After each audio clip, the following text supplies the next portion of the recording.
Good morning. It's been a long time since I did a video, and I feel like I want to start doing them again. They probably won't be every day, but to start, I have something to say, I figure, and I'm going to start saying it.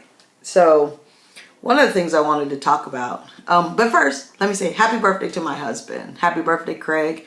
I pray you have a wonderful day today.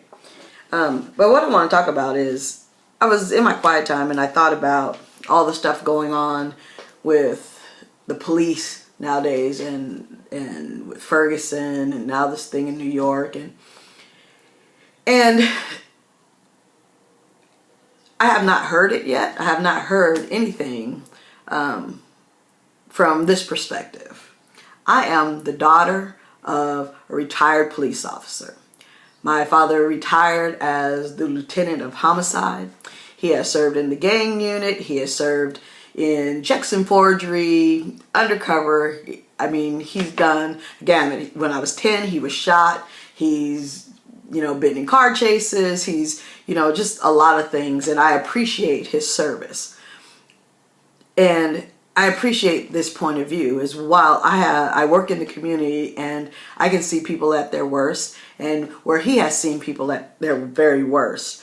I think, and also him growing up and being a child of the civil rights movement and all. So he has seen white, black, Hispanic, Asian, Russian. He's seen everybody pretty much at their very worst. And he's seen them at their best. And from the perspective of, I've seen both sides. You have to make hard decisions. You have to do difficult things.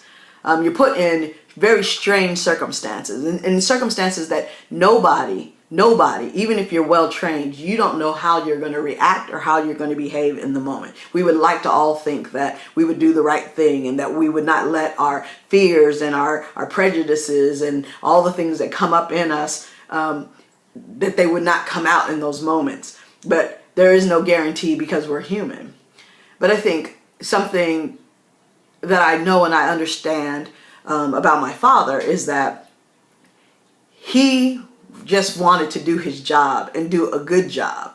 And when you are faced with attitudes and people with their fears or their lack of respect for authority and just all of that, there's so much that comes into play. And there's so much that people looking on the outside and just all that happens that can't be seen. And so we have to be careful. We have to be careful because I think we're now all of a sudden becoming, making the police the enemy. And the police are not the enemy. Nor are we or the people of the public the enemy, or the black man, or we're not the enemy. But the answer is we need to start seeing people as human beings. We need to stop looking at people as objects, as things that are in our way or vehicles and things to be used. We need to start looking at each other as human beings. The police need to look at men and women, black men, as human beings. They have struggles and they can't weigh that into every situation, but to go into the situation recognizing that you're dealing with a human being. You're not dealing with an animal. You're not dealing with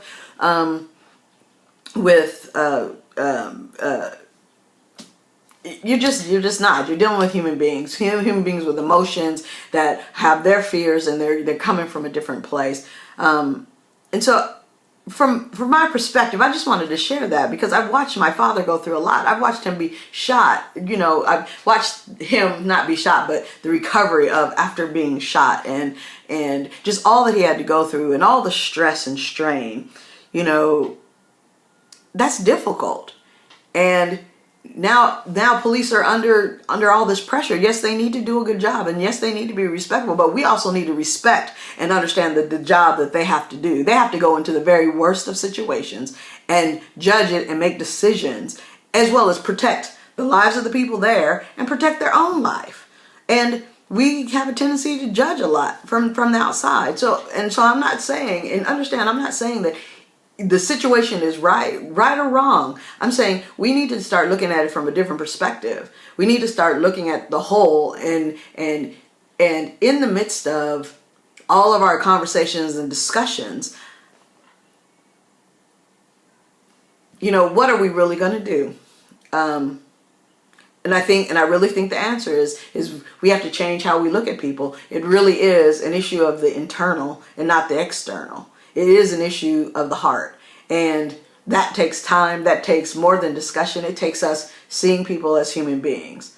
I was thinking about Jesus this morning, and I think, they persecuted him because they didn't see him as, because they persecuted him and they crucified him because they saw him as an object. He was either supposed to be the Messiah, the Savior of the world, in the way that they thought he should be. And so they wanted to use him as a vehicle. So then when he couldn't be used as their vehicle, then he became an obstacle to them, and he got in their way. And so then he had to do something about it. And that's what we do to each other. And that's what happens in these situations with the police and with people in the neighborhoods and all of that. It is an issue of how we look and how we view each other. And so it's really, yes, it's an issue of sin. It's an issue of relationship with the Lord. It's all of those things.